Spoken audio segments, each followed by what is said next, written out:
Hello and welcome to Drive and Double Feature Podcast. I'm Nathan. I'm Ryan.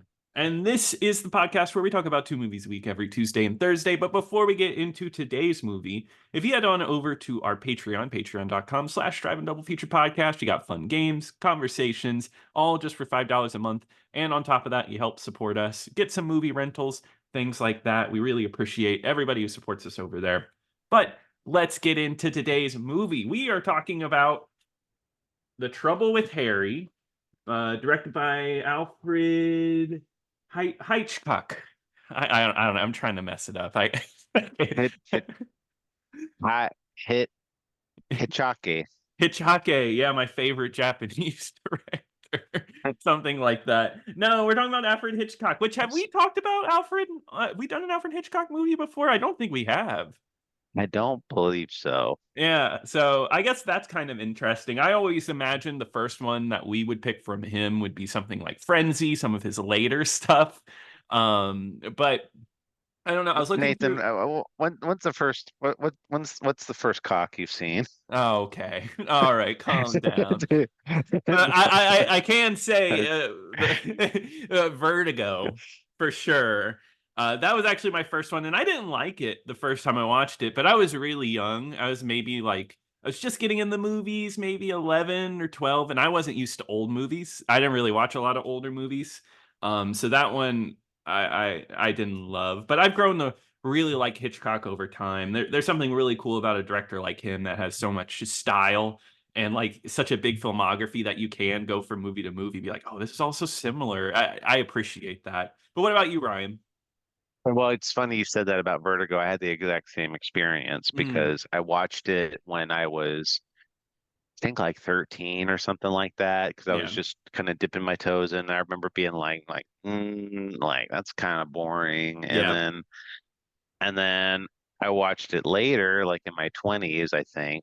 And Hmm. I remember being like, oh, wow, that was great. Like, type. Yeah. Um, but that's not my first experience with Alfred Hitchcock. My first experience, which I think I've said before, is The Birds, Yeah. Yeah. and which scared me to death because I watched it when I was like 7 or 6 or something like that. And I now have a fear of birds now. So I, Wow. I mean, that's a master filmmaker right there.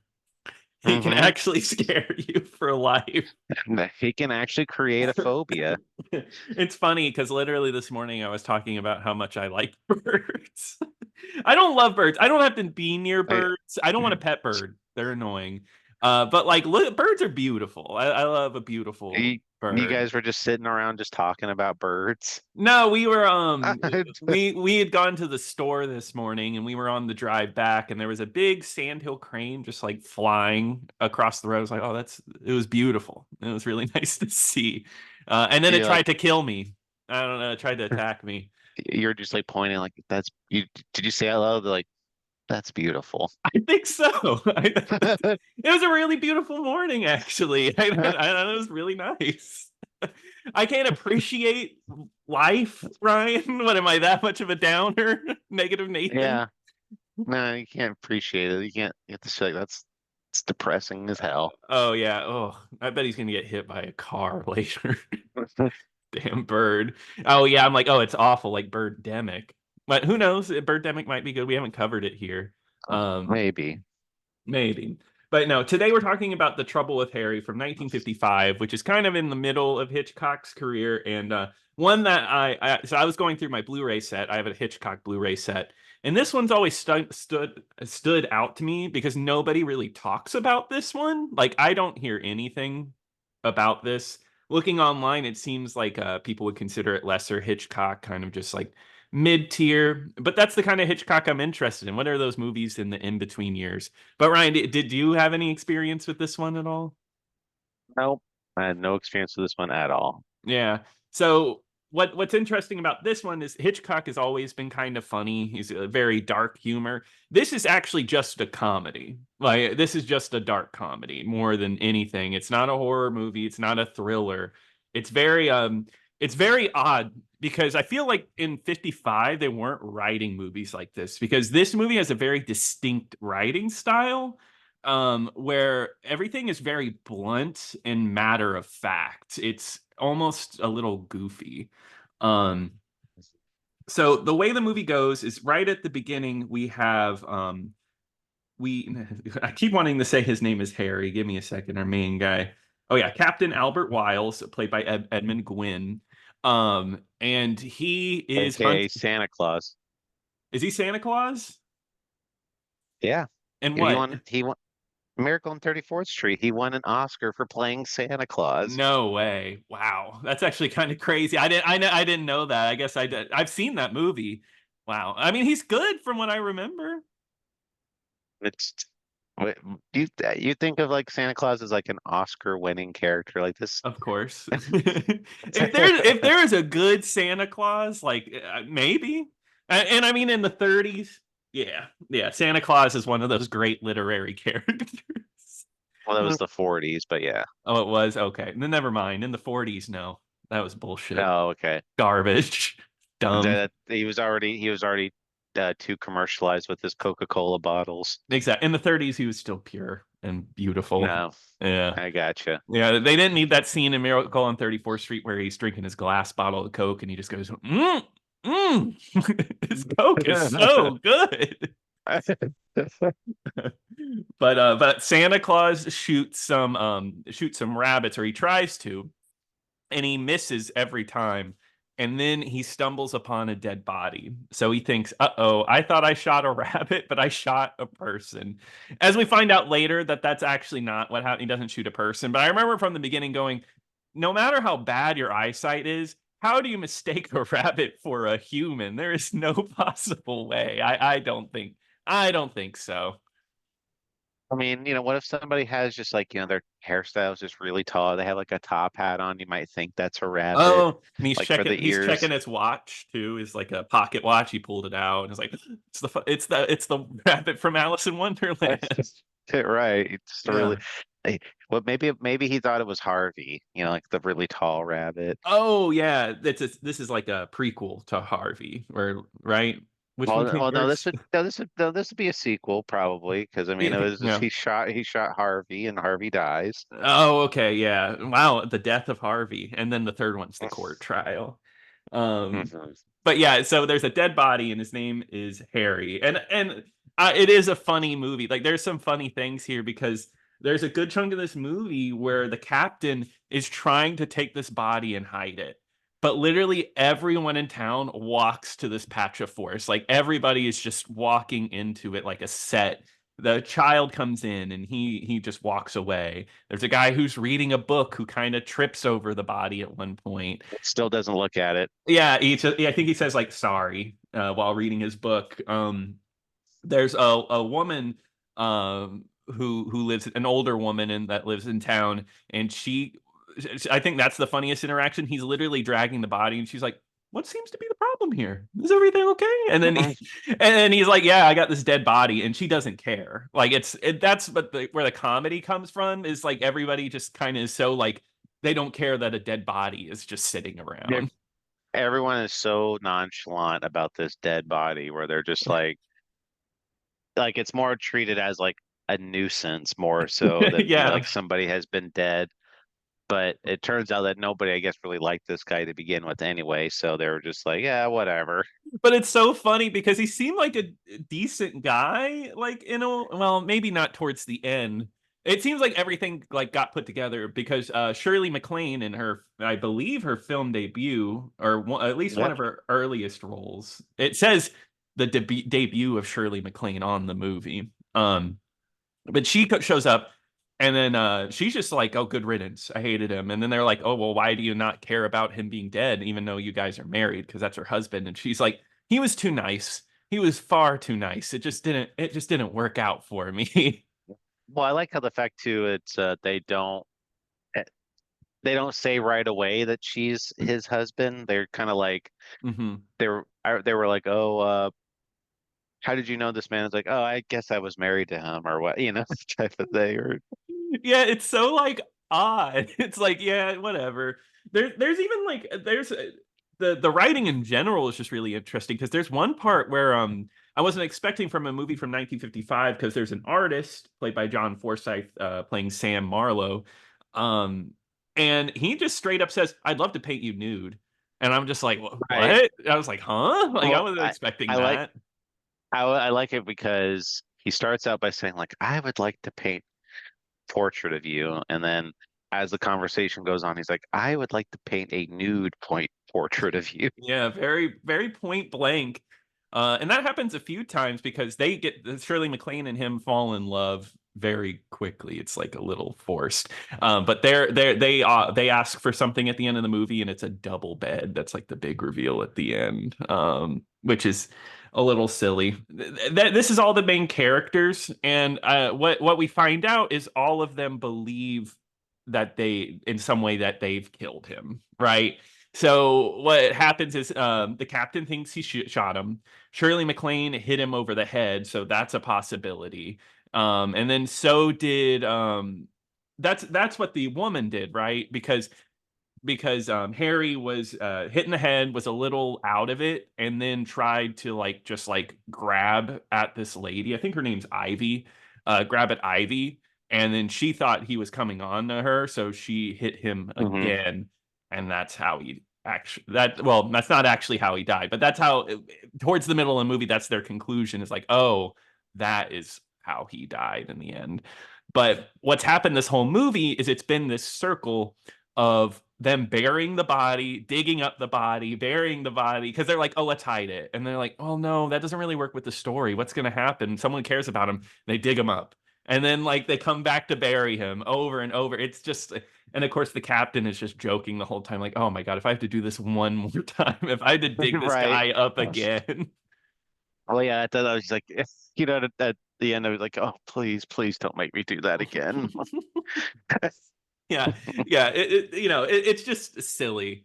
Um, but yeah, Well, I like all the little interactions that aren't about the body. There's like some really odd conversations too, because like you said, yeah. Sam Marlowe is a struggling artist, Uh-huh. and he sells all of his paintings by the road, and like nobody has any takers at all. Yeah. And there's like a rich billionaire who stops and he's just like, oh wow, these paintings, they're Hmm. amazing. Like I'd like to buy them, and he's just like, oh no, they're not for sale right now. Like I'm far too busy or whatever. Uh-huh. And and eventually it comes around that he does buy them, and he pays like such a low number for them. Yeah, And it's so bizarre. well, because the billionaire comes back and was like, hey, I really, really want these paintings. And Hmm. at first he's like, no, they're not for sale. I changed my mind. And he's like, oh, come on, I'll give you whatever you want. And then he kind of just goes around to the room and just like, okay, well, what do you want? It's like, oh, the captain wants a new gun. This person wants I forget like what the It's other like one a said, but box of fresh blueberries every oh week. yeah. Oh yeah. Okay. Yeah. Someone asked for like an armoire, or like a hope chest. A hope chest is what they ask for. And like the billionaire's just like writing all this stuff down. He's like, hope blueberries every just You guys couldn't just ask for money? right. Well, I mean, these painting, like obviously this really wealthy guy would have paid this astronomical number for the paintings, but he's just like, yeah, yeah. Yeah. Uh, and I like to. There's another scene too in the general store where the older lady like runs into Sam Marlowe, and because she's kind of the older lady's kind of smitten with the captain, Yeah. and she holds up this cup and she's like, here, hold this cup for me. And he's like, okay. And he holds it. It's like, there, Uh-huh. that's a perfect fit. That's perfect for a man's hand. And he's just like, Yeah. he's like, oh, okay. And then later when she's having tea with the captain, she he's just like, oh, this is such a lovely cup. And she's like, oh yes, it's been in my family for years. Yeah. And I like that date is initiated over the dead body too. Because the dead body's just sitting there and she's like, oh, would you want to come over for tea later? And it's like, oh yeah, that's a date kind of deal. And there's just this rotting corpse in between them. Not Yeah. quite rotting yet. But But no, yeah, I like that interaction. Yeah, because there's like that whole thing where there's the general store, which is such a weird dynamic because it's a husband who's kind of a do-gooder, believes in like doing all things right, and he kind of just he does his own thing. But the wife seems to be like really believe in this guy's art, even though she's like, I don't understand what you're doing, but I know it's good art. How did you feel about his art? I thought it was pretty bad. That's what I thought. I looked at the paintings. I'm like, this looks like garbage. Yeah, It like just looks like I, nonsense. I'm not one of those people that like hates abstract art or anything, but this just like I could tell a difference between like trying something with abstract art and this just looked like, oh, I'm just putting paint strokes over everything. But he makes the really dumb decision to paint the dead body. He has like or paint no, he sketches it. He That's like sketches it, yeah, yeah. yeah. He sketches the dead body like perfectly, face and all, and it looks dead. And that becomes a key thing later because what they finally decide to do is they have to take the body back home because they want to figure out how the body died. So they get the doctor to come in to check him out. But at the same time, this do-gooder, like a general store owner, he knows something is up. He's like connected to pieces because he picked up a homeless guy who stole the shoes of the homeless man or off the dead body. And he sees the art and he's like, that is exactly what the homeless guy described. So he's kind of there trying to deduce it all. And I thought it was going to be more of a Hitchcock ending, downer ending, where he was going to figure it out and this whole group would like get their comeuppance by the end of the movie. But not that I'm skipping the end, but spoilers. No, that's not how this movie ends at all. It's a very everything kind of works out for them in Yeah, the end, everyone's pretty happy with the result. which I was so like surprised by. I was not expecting that from this movie. I don't know what it was, especially with such a light ending because they set up that because there's a little boy that Shirley MacLaine's son, and he has this weird thing where he believes today was tomorrow, and he like There messes was up his I days. right, like that I remember that line. I was just like, what are they talking about? Mhm. But they're like, oh, that's going to work towards the cops. Have him discover the body, and he's going to say that he found it tomorrow, or no, that he found it today, even though it was yesterday. It's just silly, and I thought that was going to blow up in their face or something, but it just ends with him discovering the body. So I'm guessing everything was fine. Um, Yeah, I'm trying to think. There's other funny bits. Like there's the Like, bit where they have to hide the body in the house, and it's in the bathtub. well, what I wanted to say, one part I didn't understand, and I thought it was going to be leading towards something. Do Mhm. you know, like, there's that one scene where like the closet door would like open up on its own or Yeah. something? Did they ever explain that? No, I think that was a red herring. I that's all because like you remember that I think it was just kind of for fun because that's Sam Marlowe. He's the guy's there, the do-gooder, whatever, and he's like, but got his back against the door, and the door keeps opening, and you think, oh, the body's hidden behind there. Oh, that's where they shoved the body to hide it. And then it's revealed that no, it was just like a clothes hanger behind there. So I think it was supposed to be just tension and supposed to make you think something was hidden behind there, but it was just like, oh, it actually was nothing. Yeah, but didn't they say the body was in the bathtub though before that scene? Did they? Because I thought the way it worked was that he knocked on the door and then he just barged in, and it was a very quick like move. And then Oh, later he's in the bathtub. I could be yeah. wrong. Oh, I thought he was always in the bathtub, like when they Well, brought him over to the house. I guess if you didn't feel any tension, then yeah, that probably was it. But I felt like that's what it was for. Um, there's one thing I didn't love, and you'll have to tell me if I'm wrong. I really didn't like John Forsythe in this role. I thought he was creepy. I thought he was just a little like he was just a bit creepy. He felt like he was trying to rush things really quickly with Shirley MacLaine in the movie. It I mean, I think he's more trying to be like very eccentric. He's Yeah. trying to because he's like, oh, he's this artist, so he's a really wacky kind of guy because yeah, they do at multiple points say like, oh, like we should call the cops or whatever, and he's like, no, no, no, like like no need to trouble them, and he's like helping these people hide this body, even though he has nothing to do Yeah. with the plot whatsoever. No, He has he's just there. he he has no connection to this dead body. He didn't do anything to this person. He's just helping them bury it like constantly. Yeah. But the thing is like once you bury that body or help bury the body or whatever, it's you're already an accomplice. So I guess just doing that one thing got him right back into it. Um, but no, I mean, the trouble with Harry, I don't know what it is. I don't love it, but it's actually a pretty solid, funny movie. Um, I can't really quite put my finger on what it is I didn't quite love. Maybe it just didn't come together as well as I thought it would have. Yeah, I mean, I don't know. I guess I was expecting a little more. I didn't expect it to be such a, I mean, for it to be about a dead body, it was a pretty lighthearted affair. Yeah, it's a Uh, very light, like a dark comedy, a light dark comedy. right. It's just like the dead body is just not a big deal. Nobody's hmm upset by it. hmm And then like you said, this it all just kind of works out in the end because the doctor, because I don't think we said how it ended. The Oh yeah. doctor, they finally, because the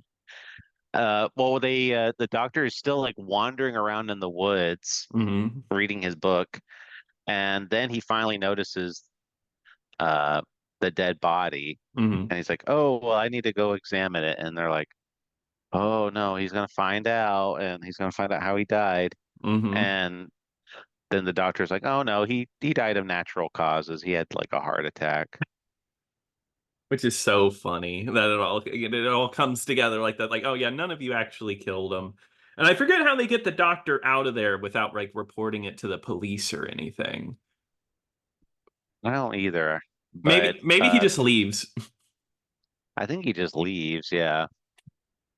But they don't make a very big deal about it. The doctor's just like, yeah, he died of natural causes, which I mean, do we know for a fact like they couldn't have caused it, like that trauma or whatever could have like been brought Yeah. on by that sort of thing? Yeah, it seems like he had a very traumatic day that day.